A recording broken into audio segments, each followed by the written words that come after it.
Be Me, 42, nonprofit director for women's advocacy organization. Spent my entire adult life fighting for women's rights. Dedicated to the cause, passionate about social justice. Have a sister named Catherine. She's 40. We used to be incredibly close growing up.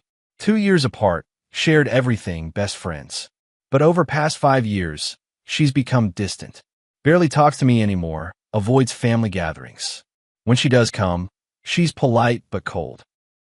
Doesn't share about her life, doesn't ask about mine. It's like talking to a stranger who happens to be related. Can't figure out when exactly it changed, or why she pulled away so completely. Mom keeps asking me to reach out to fix things. You two used to be so close, what happened? I don't know, Mom. She just stopped trying. Mom gives me a look I can't quite read. Maybe you should ask her directly. I've tried. She just says everything's fine. Which is obviously a lie. Nothing is fine. This weekend is Mom's 70th birthday party. Big family gathering. Everyone will be there, including Catherine. Can't avoid each other. Decide this is the time to confront her, to finally understand what went wrong. Arrive at Mom's house. Catherine is already there. She's with her husband, David, married 12 years. They have 3 kids. She looks happy with them. But when she sees me, her smile fades slightly. Hey, Kat, good to see you. You too, she responds, polite but distant. Try to engage her in conversation throughout the party. She keeps it surface level, doesn't share anything real. Talks about kids' activities, weather, safe topics. Nothing personal, nothing meaningful. After dinner, find her alone in the kitchen. She's washing dishes, avoiding the crowd. Can we talk? I ask directly. She tenses, doesn't look at me. About what? About why you won't talk to me anymore?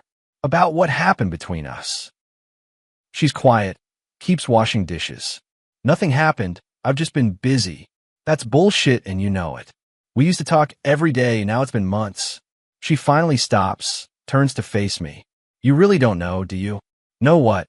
I'm asking you to tell me. She dries her hands, looks at me directly. Every conversation with you is exhausting. Every time we talk, you judge my life. You question my choices, criticize my decisions. I'm tired of defending myself to my own sister. Feel defensive immediately. I don't do that. You do constantly, for years now. She's getting emotional, voice rising. Do you remember my wedding? Of course I remember, 12 years ago. What about it? Your toast. Do you remember what you said? Vaguely remember, thought it was funny and meaningful. You talked about how marriage is patriarchal institution, how I should keep my own name and identity, how I shouldn't lose myself in being a wife. Said all that because I cared about her. I was looking out for you. It was my wedding day, she says, voice breaking. I was happy, marrying the man I love. And you used your toast to lecture everyone about patriarchy. Never thought about it from her perspective. My friends were horrified. David's family was confused. I was humiliated at my own wedding. Feel stomach dropping, didn't realize. Then when I got pregnant with my first, you sent me articles about how motherhood is used to control women, about how I should keep working full-time, about how staying home would waste my potential. Did send those articles, thought they were helpful. I was trying to help you make informed choices.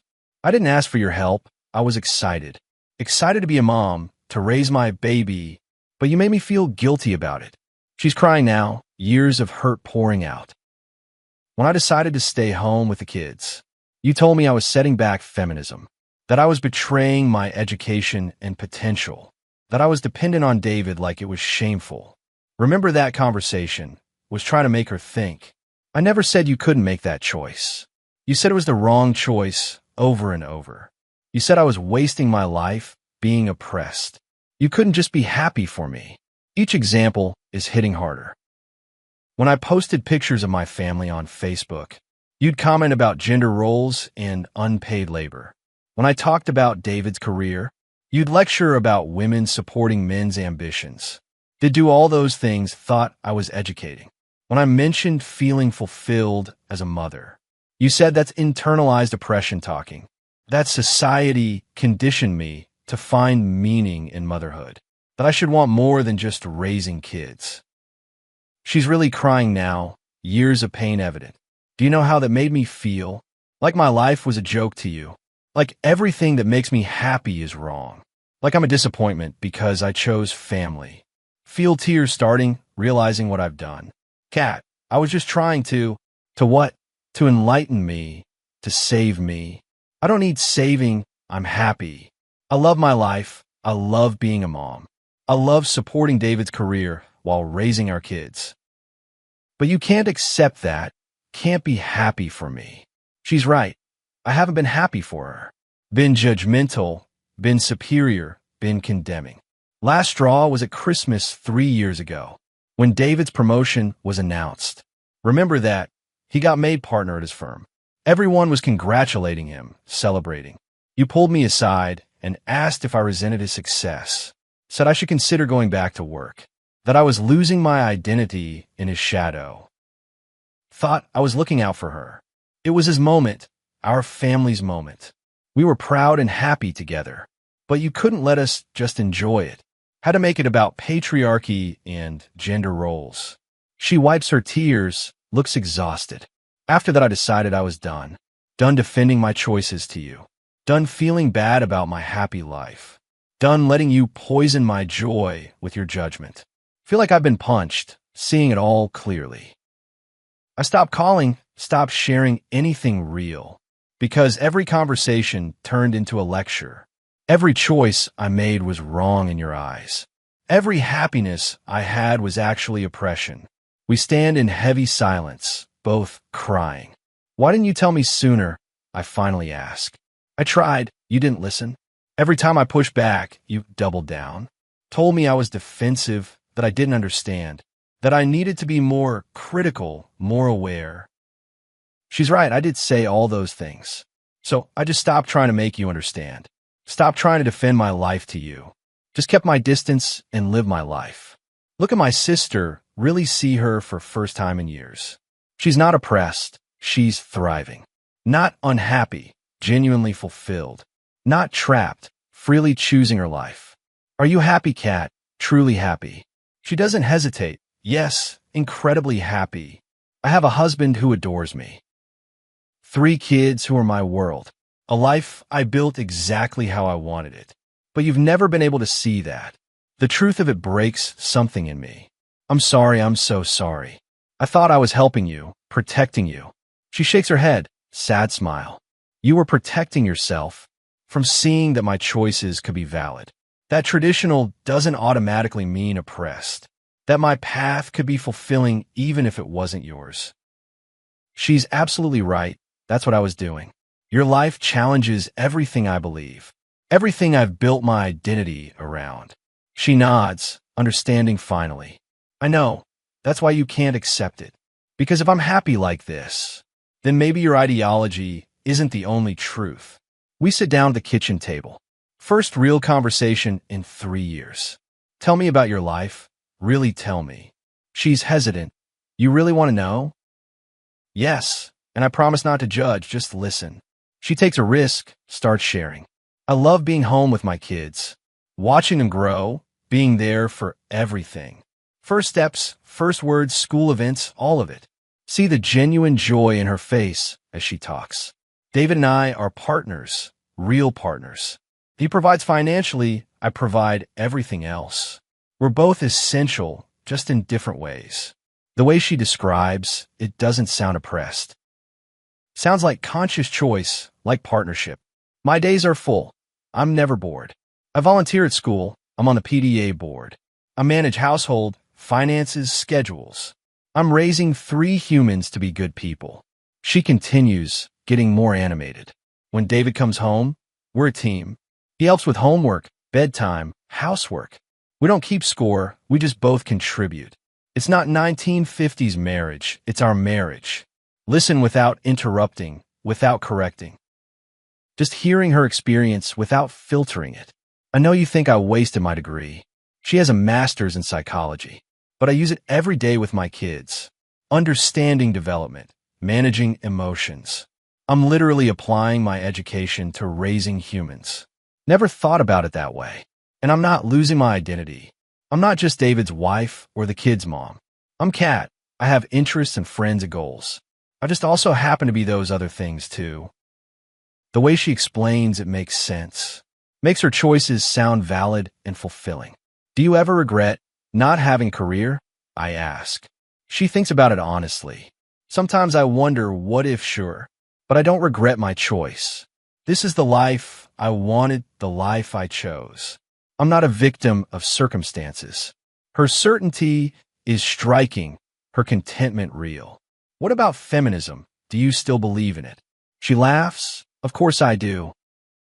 But my feminism includes supporting women's choices, even when those choices look traditional, even when they're not the right feminist choices. Feel ashamed? That should be obvious. I've been a terrible sister. I've judged you for years, made you feel bad, for choices that made you happy. She reaches across, takes my hand.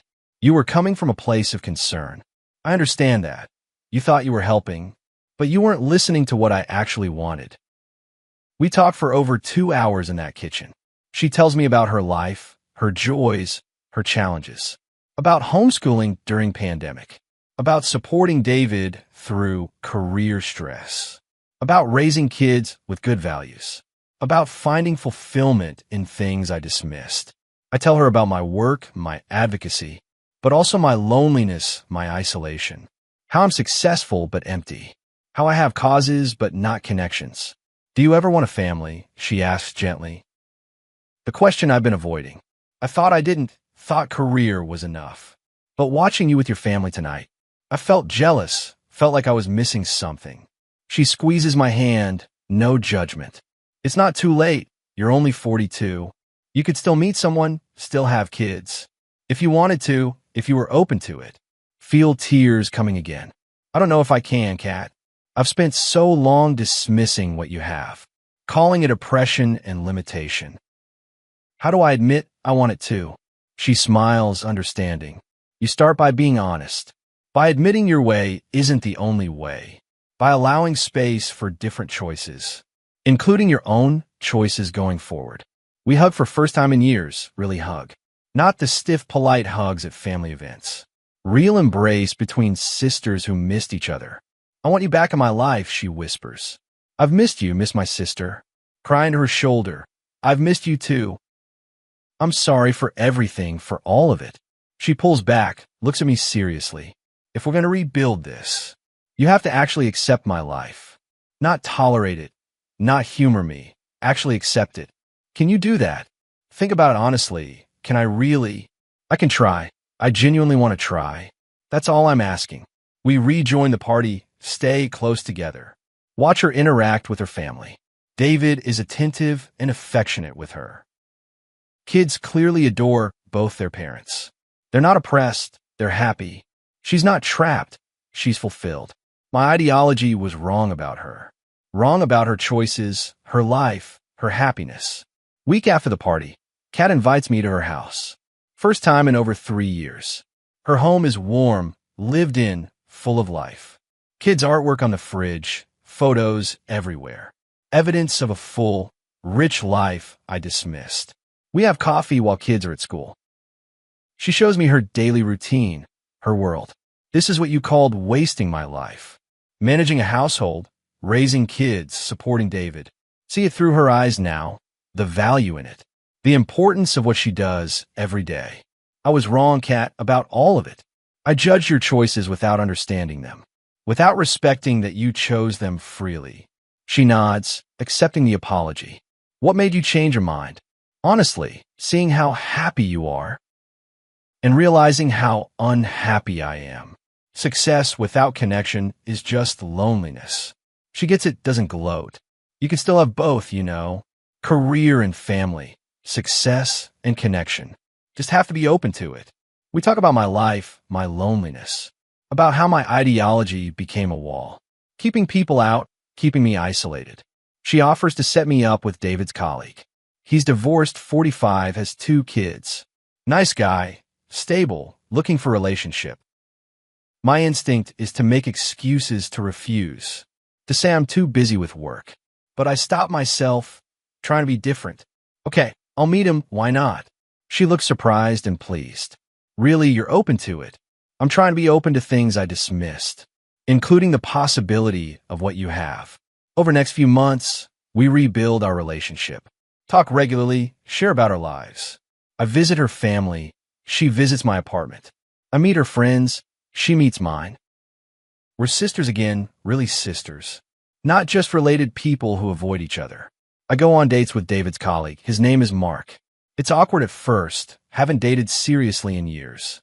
But he's patient, kind, understanding. Has his own complicated past with divorce. We take it slow, build something real. 6 months after Mom's birthday party. Sitting in Kat's kitchen again, drinking wine. While David handles bedtime routine with kids. I owe you an apology, I tell her. For what specifically, there's a lot. She's joking, but also serious. For making you feel bad about your choices. For judging your life and your happiness. For thinking my way was the only right way. She accepts it. Thank you for saying that. I've been thinking a lot about it. About why I couldn't accept your choices. She listens, curious. Because if you were happy like this, it meant everything I believed might be wrong. That women don't have to choose career over family. That traditional roles can be empowering if chosen freely.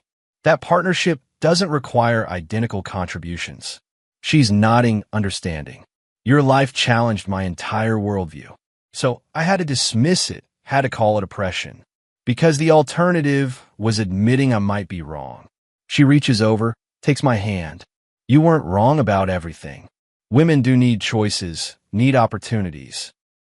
Need freedom to pursue careers and independence. She pauses, making sure I hear this. But that includes freedom to choose family. To choose partnership and motherhood. To choose paths that look traditional. As long as they're freely chosen. The distinction is crucial. I took away your freedom by judging you. Made you feel like your choice was wrong. That's not feminism. That's just control. She squeezes my hand. I'm glad you see that now. I'm glad we can be sisters again. Mar joins me at Kat's house for dinner. First time meeting her family properly.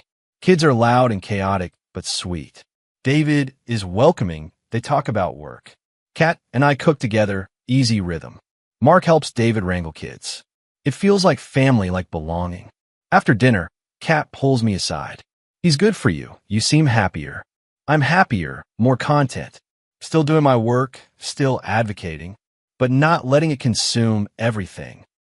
She hugs me. I'm proud of you for being willing to change, to grow. That takes courage. That night driving home, Mark and I talk. Your sister's family is great. They really are. I'm lucky to have him back. He asked what I mean by back. Tell him about the years of distance. About how my judgment pushed her away. About how I almost lost her permanently. What changed, he asks. I finally listened to her. Actually heard what she was saying. Instead of trying to educate or correct her. He nods. That's hard to do. Admitting you might be wrong about something. Especially something core to your identity. He's right, it was hard. But worth it to have my sister back. Worth it to have connection again. Worth it to have love in my life. TFW, your sister stops talking to you completely. TFW, you don't understand why for years. TFW, she finally tells you it's because you judge her constantly. TFW, you ruined her wedding with feminist lecture. TFW, you made her feel guilty about being a mother. TFW, you couldn't accept her happy traditional life. TFW, your ideology made you lose your best friend. TFW, she's thriving and you dismissed it as oppression. TFW, you almost lost her permanently to your judgment. TFW, finally listening saves the relationship. Still believe in feminism and women's rights. Still advocate for choice and opportunity. Still think equality matters enormously. But now understand that includes all choices. Including traditional ones, including motherhood. Including partnership that looks conventional. As long as they're freely chosen. Kat taught me that by living her truth. By refusing to let me define her happiness. By standing firm in her choices. Until I could finally accept them. We're closer now than we ever were. Because I finally see her as she is. Not as I think she should be. Not as my ideology says she should be. But as the happy, fulfilled woman she chose to become. That's real feminism, real respect. Supporting women's actual choices. Not just the ones that fit the narrative. Not just the ones that look progressive. But all the choices that lead to fulfillment.